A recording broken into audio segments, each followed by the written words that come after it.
Recognize the gentleman from Florida, Mr. Gates, for 5 minutes. Impeachment nostalgia always warms my heart, but we are here focused on a weaponized government, a whole-of-government approach that has been turned against the American people. And while Rudy Giuliani may have been running around with the laptop in 2020, what is an indisputable fact is that the FBI had the laptop in 2019. And it appears that the last round of questioning misses the boat, that it's true. The information is authentic. The pictures, the videos, the emails, there hasn't been a single allegation that there is a single doctored email. Unlike what we saw before the FISA courts, where the FBI itself was doctoring emails to try to smear President Trump. But I have to get to a question I'm amazed hasn't been asked of the two of you. This FTC consent decree, where it is government action subject to rigorous scrutiny under First Amendment standards, government action demanding that your names be listed. How did it feel when you found out that you were being expressly targeted by a government document based on your reporting? It was chilling. I mean, it's disturbing. I never thought that would happen in the United States of America, to be perfectly honest. I've lived in a bunch of authoritarian countries. I've visited a lot of authoritarian countries. Never thought this kind of thing would be going on here. And the nexus to authoritarianism is the desire to control the nature of truth itself. Our understandings change about things. We learn new things. We challenge prior assumptions.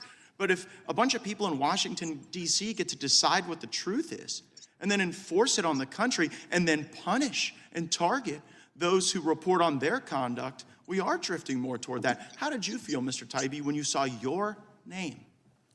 I was upset, obviously. I lived in Russia during the 90s and early 2000s. I was there when Putin took power. I was friends with a group of very brave, muckraking reporters in Russia, many of whom didn't make it. A few of them were murdered after Putin came to power. So I've always been conscious of how the risks that other reporters take in other countries are incredibly severe, and that's one of the reasons why I'm motivated to protect the First Amendment, because our country has the best protections for reporters in the world. But this kind of thing, where the government is looking for information about reporters, it's usually a canary in the coal mine that something worse is coming in terms of an effort to exercise control over the press. And so on that level, it's absolutely disturbing.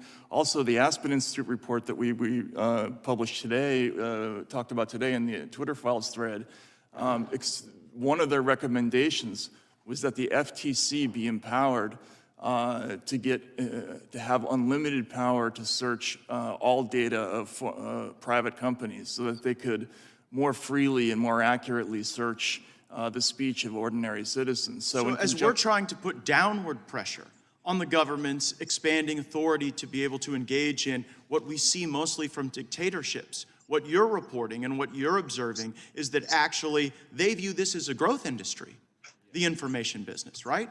This yes. Censorship industrial complex is a growth industry to the government. I think the key thing also, yes, and the thing to understand is that NSF... What is NewsGuard, and how are they part of the censorship industrial complex? Yeah, and by the way, we talked about Richard Stengel. He's on the board of NewsGuard. NewsGuard and the Disinformation Index are both U.S. government-funded entities who are working to drive advertiser revenue away from disfavored publications and towards the ones that they favor.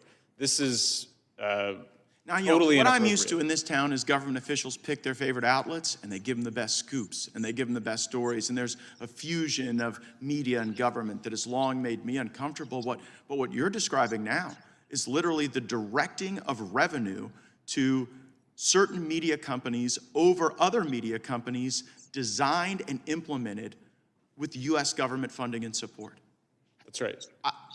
That is an astonishing way. If we do not take a look at NewsGuard, we have failed. And you talk about the brave reporting that occurs and what it subjects you to. I would suggest there's also political bravery that I have observed. While we've only heard from Democrats on this panel attacking you, discrediting you, a lot like they've tried to attack and discredit FBI whistleblowers who are truth tellers, There are brave Democrats who still believe in free speech, and I would advise my colleagues to look at the comments of Ro Khanna, who has been deeply, deeply concerned about this weaponization of government, and he believes these Twitter files are indeed worthy of our focus and our energy, and that is exactly what we are going to do. I yield back.